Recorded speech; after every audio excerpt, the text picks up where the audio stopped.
मित्रों नमस्कार। आज रामनवमी है और रामनवमी के इस पावन पर्व पर मैं आप सबको हार्दिक बधाई देता हूं और उम्मीद करता हूं कि भगवान राम के स्थापित उच्च आदर्शों को हम सब अनुसरण करें, जिससे हमारा व्यक्तित्व तो अच्छा हो ही, इसके परिणाम स्वरूप एक अच्छे समाज का, एक अच्छे देश का निर्माण हो। दोस्तों, आज का ये वीडियो जो मैं बना रहा हूं, ये किसी खास टॉपिक को लेकर नहीं बना रहा हूं, बल्कि मैं आज आपसे रूबरू हो रहा हूं कुछ बात करने के लिए। मित्रों, वीडियो बनाने का ये सिलसिला मेरा लगभग 1 साल पूरा करने जा रहा है। यही लॉकडाउन का समय था जब मैंने क्या करूं इस तरह के सवालों से जूझ रहा था, और इसके उत्तर में मैंने कुछ करना शुरू किया। एक मैंने अपनी छोटी सी पुस्तक लिखी और साथ साथ अपने विचारों को वीडियो के रूप में बनाना शुरू किया। मित्रों, इन विचारों को आप तक लाने का सिलसिला तब से अब तक चल रहा है, और मेरा मानना है कि जब हमें एक प्लेटफॉर्म मिला है, ऐसा प्लेटफॉर्म मिला है जहां मैं आप लोगों से रूबरू हो सकता हूं, अपनी बातों को आपके सामने रख सकता हूं, अपने विचारों को आप तक पहुंचा सकता हूं, तो ऐसा क्यों नहीं किया जाए। और यही कारण है कि मैं करते आ रहा हूं।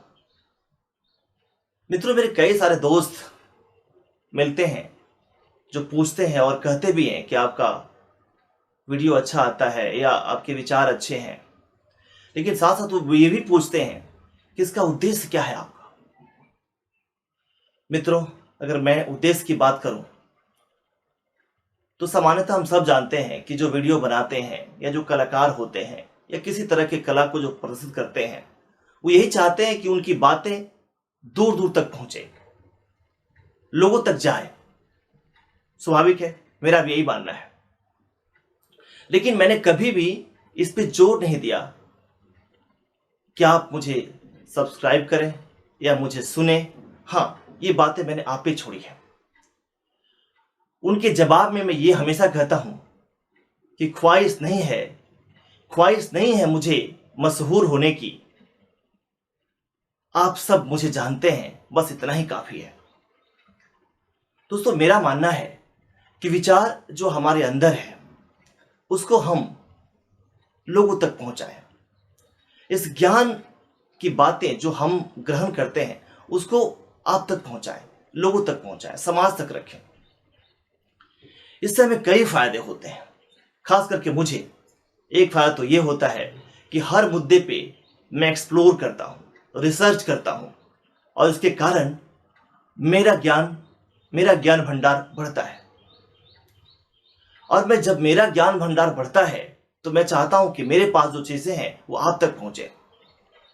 मैं इसे उस प्लेटफॉर्म पे डाल देता हूं, उस सागर में फेंक देता हूं जहां से जिसकी जरूरत हो, जितनी जरूरत हो, वो ले सकता है।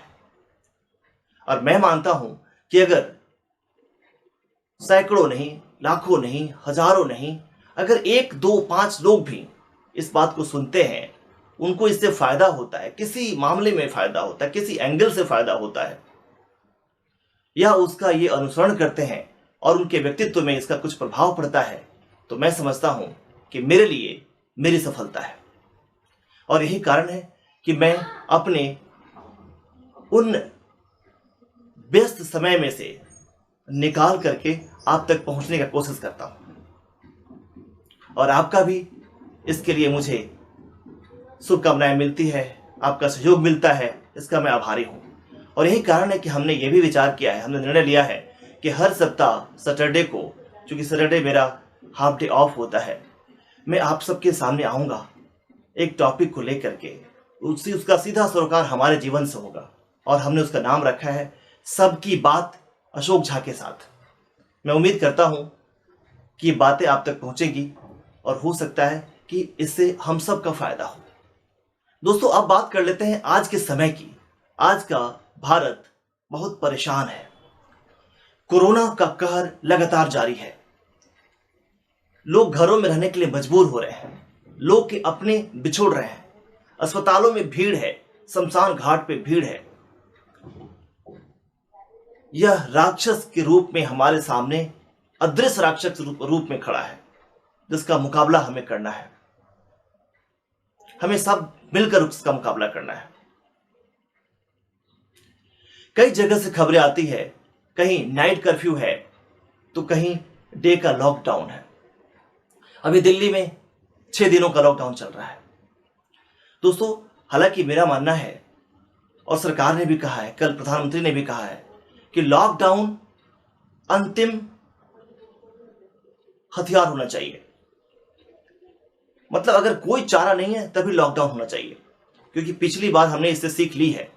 लॉकडाउन से लोगों के आजीविका पर बड़ा बुरा प्रभाव पड़ता है, खास करके वे लोग जो छोटे उद्यमी हैं या छोटे कंपनियों में एम्प्लॉय हैं।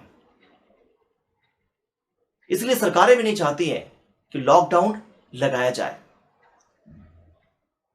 लॉकडाउन से सरकारों का ही मानना है कि कोरोना खत्म तो नहीं हो जाएगा, रफ्तार रुक जाएगी, क्योंकि यह संक्रमण का मामला है।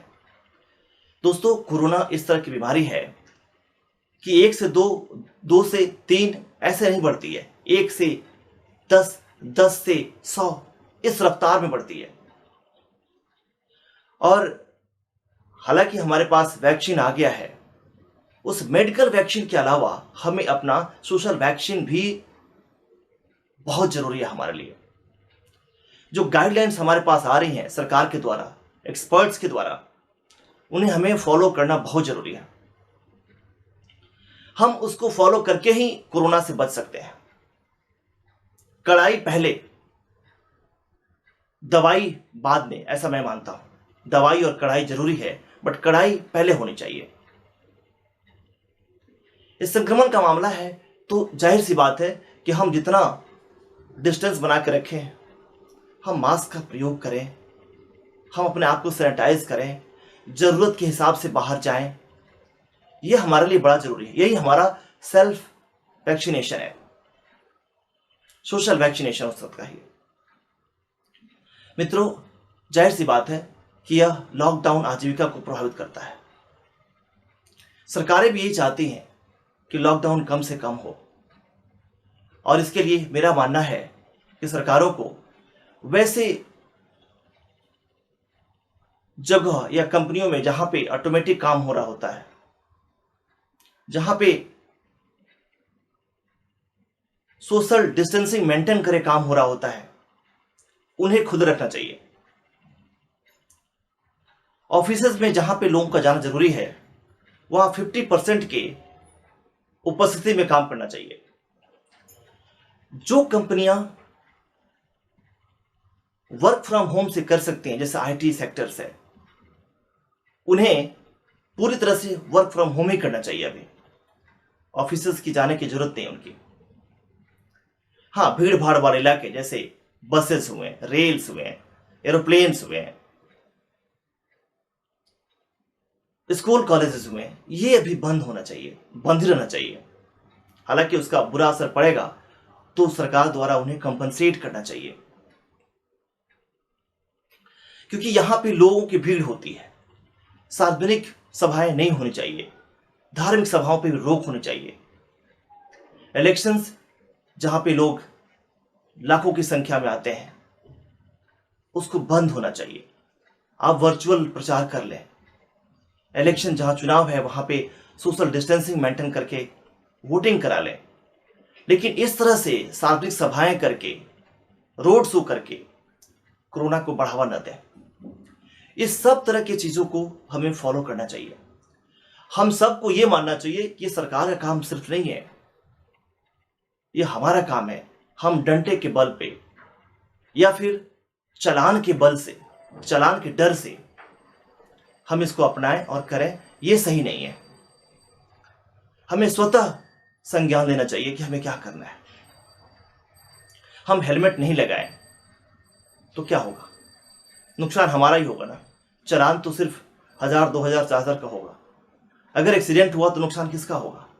सिर्फ ठीक वैसे ही जैसे हम मास्क न लगाएं, सोशल डिस्टेंसिंग न मेंटेन करें, भीड़ भाड़ में जगहों में जाएं, तो क्या होगा? ज़्यादा से ज़्यादा 1,000 10,000 का चालान हो जाएगा। लेकिन जब बीमार पड़ेंगे तो क्या होगा? फिर कहाँ जाएंगे हम? तो हमें ज़रूरत है इस कोविड के अनुशासन को, डिसिप्लिन को, रूल्स रेगुलेशंस को मानने की, एक्सपर्ट्स की सलाह के मानने की। यही हमें बचा सकता है। मित्रों, दो बातें आती हैं। एक है कि डरना जरूरी है और दूसरा है कि डरना नहीं चाहिए। मैं दोनों बातों पे आता हूं। मैं कहता हूं डरना जरूरी है। डरना जरूरी इसलिए है कि डरते हैं तो कई बार आप अनुशासन को फॉलो करते हैं और हमारे लिए फायदेमंद होता है। लेकिन डरने का मतलब ये नहीं कि हम पैनिक क्रिएट करें, हम अलग अलग जगहों से न्यूज, एक ही न्यूज को 10 बार देख करके पैनिक क्रिएट कर लें, डिप्रेशन में चले जाएं। बिल्कुल नहीं। हमें डरना नहीं है, यहां पे डट के मुकाबला करना है। हम सबको पता है कि जब हम डरते नहीं हैं तो हमारे अंदर एक ऊर्जा का संचार होता है, हमारी सारी ताकतें एक साथ इकट्ठी होती हैं और हम किसी भी चीज के लड़ने के लिए तैयार हो जाते हैं और जीत जाते हैं। आपने देखा है ना कि आप एक दौड़ करने की कोशिश करें, आप कहते हैं नहीं दौड़ा जाएगा मेरे से, इतना तेज नहीं दौड़ सकते। लेकिन जब आपको किसी का मुकाबला करना होता है, उसको पकड़ना होता है, आपकी रफ्तार देख लीजिए कितनी होती है, क्योंकि सारी एनर्जी आपकी एकत्रित हो जाती है, कलेक्ट हो जाती है। क्योंकि मानव शरीर ऊर्जा का एक बड़ा सा भंडार है। ठीक वैसे ही अगर आप डरते नहीं हैं तो आप इस कोरोना से डट के मुकाबला कर सकते हैं। अब लोग ठीक होंगे, ठीक हो रहे हैं। ऐसा नहीं कि मॉर्टेलिटी इतना बहुत ज्यादा है कि सबके सब खत्म होने जा रहे हैं, नहीं, ऐसा नहीं है, ठीक हो रहे हैं। तो हमें डरना नहीं बल्कि डट के इसका मुकाबला करना है। हमें डर के डिप्रेशन में नहीं जाना है। डरना जरूरी है क्योंकि हम फॉलो कर सके इसको, हम इसकी चीजों को समझ सके, क्योंकि हमने पीछे यही गलती की है, हमने डरना बंद कर दिया। हम ऐसे ही घूम रहे थे। मैं छठ के समय जब बिहार गया, यहां से मास्क लगा के गया था। जब वहां उतरा, देखा किसी के पास मास्क नहीं है। और मैंने पूछा तो लोगों ने कहा यहां तो कोरोना है ही नहीं, कोरोना कोई डर नहीं है, कुछ भी ऐसा नहीं है। आज देखिए बिहार की संख्या कैसे बढ़ रही है। तो ना डरने का नतीजा है कि हम यहां पहुंच रहे हैं। लेकिन हां, डिप्रेशन है मत जाए, आप इसको नेगेटिव न लें। आपको कोरोना से पॉजिटिव नहीं होना है बल्कि अंदर से पॉजिटिव होना है। आपने आप ध्यान रखें कि आपके पास एक समय है और यह समय हर समय के अनुसार बीत जाता है। तूफान आता है, तूफान चला जाता है, कुछ नुकसान जरूर करके आता है, जान माल के नुकसान जरूर होता है। लेकिन हमें पूरी मानवता को बचाना है, देश को बचाना है। तो इसके लिए हमें जाहिर सी बात है कि अपने आप को पॉजिटिव रखना है, डिप्रेशन नहीं जाना है। आपके पास समय है। हम दिल्ली में 10 बजे रात को ऑफिस से घर आया करते थे, आज मान लीजिए हम 8 बजे चले आते हैं। तो कीजिए ना घर पे अपना कुछ काम जो आप नहीं कर सके थे, जो आप सोच रहे थे करना है, वो कीजिए ना। कौन मना करता है? अपने शौक पूरा कीजिए ना। कोई नॉवेल पढ़िए ना, कोई कहानियां पढ़िए ना, कोई मूवी देखिए जो आप नहीं देख सके थे, जिस आपको टाइम के बगैर के चलते आप नहीं देख पाए थे, देखिए ना। कुछ लिखिए ना, अपने विचारों को व्यक्त करिए ना, अपने आप को पहचानिए तो सही। आप सुबह से शाम तक 9 to 6 और 9 to 10 में लगे हुए थे, थोड़ा समय मिल रहा है, करिए ना अपना काम। और साथ साथ वैसा तरीका ढूंढिए कि आपके बगैर ऑफिस जाए हुए भी काम हो सके। कुछ ऐसा ढूंढिए, अपने प्रोडक्ट को ऐसा डिजाइन करिए, अपने सर्विसेज को ऐसा डिजाइन करिए कि आपके बगैर वहां उपस्थित रहे, काम हो सके। हो सकता है, यही तो हम बोलते हैं, अपॉर्चुनिटी की बात करते हैं। विपत्ति में, आपदा में अवसर की यही तो बात होती है। आज देख रहे हैं ना, टेक्नोलॉजी की बात चल रही है। बैंकों में, जिसमें हम जिस इंडस्ट्री में काम करते हैं, वहां भी बहुत हद तक लोग इस बात को समझने लगे हैं, डिजिटली काम करना शुरू किए हैं। हालांकि बहुत सा काम भी करना बाकी है, लेकिन मैं समझता हूं कि जरूरी है हमारे लिए हम इसको फॉलो करें ना। मैं बच्चों से कहना चाहूंगा कि बच्चे, आप सबके स्कूल्स बंद हैं और मैं समझता हूं कि बंद रहेंगे। अभी गर्मी छुट्टियां होती है तब तक तो बंद ही रहेंगे आपका। तो क्या करना है आपने, आप उस समय का उपयोग करिए ना। कई बार तो मुझे लगता है कि ऑनलाइन पढ़ाई भी अगर आप ठीक से, तो बड़ा मजा आता है कि आप अपने हिसाब से आप पढ़ते हैं, अपने हिसाब से बैठे होते हैं, आपको फ्रीडम होती है। आप पूछिए, इंटरेक्शन हो ही रहा है क्लासेस में, इंटरेक्शन कीजिए ना, बात करिए, अपने आप को डिसिप्लिन वे में पढ़िए वहां पे, और कुछ और भी चीज़ों को एक्सप्लोर करिए जो आप कर सकते हैं। जब आप बोर होते हैं, पेंटिंग करिए, आप अलग तरह के गेम्स को खेलने की बात करिए, किताबों को पढ़िए, कहानियों को पढ़िए, लिखिए, एसेज लिखिए जो आपके फ्यूचर में काम आएगा। क्योंकि ऐसा ही रहेगा, और ऐसा रहने का मतलब इस समय नहीं रुक जाएगा, समय तो चला जाएगा। तो जाहिर सी बात है कि आप इस समय का उपयोग करिए। तो मित्रों, मैं यही कहूँगा, फिर अंत में यही आपसे बोलूँगा, कहना चाहूँगा कि हमें किसी भी हालत में एक कोरोना का हराना है, और उसको हराने के लिए हमारे पास यही तरीका है कि हम सारे गाइडलाइंस को फॉलो करें। मैं उम्मीद करता हूँ कि हम इस गाइडलाइन को फॉलो करेंगे। आज रामनवमी के दिन हम ये शपथ लेंगे कि हम इस मर्यादा को कभी नहीं तोड़ेंगे, नहीं भंग करेंगे। हम ये नहीं करेंगे फलाने ने अगर मास्क नहीं लगाया तो मैं क्यों लगाऊं, पुलिस वाले नहीं लगाया तो मैं क्यों लगाऊं, नेताजी ने नहीं लगाया तो मैं क्यों नहीं लगाऊं। ये आपका इंडिविजुअल समस्या हो सकती है। नेताजी नहीं लगाएंगे, नेताजी भुगतेंगे, पुलिस वाले नहीं लगाएंगे, वो भुगतेंगे, हम नहीं लगाएंगे, हम भुगतेंगे। तो ये तो हमारी सुरक्षा की बात है। आप अपने आप को सुरक्षित करिए, अपने परिवार को सुरक्षित करिए, अपने बच्चों को सुरक्षित करिए। उम्मीद करता हूं हम सब मिलकर के इसे लड़ेंगे और जीतेंगे।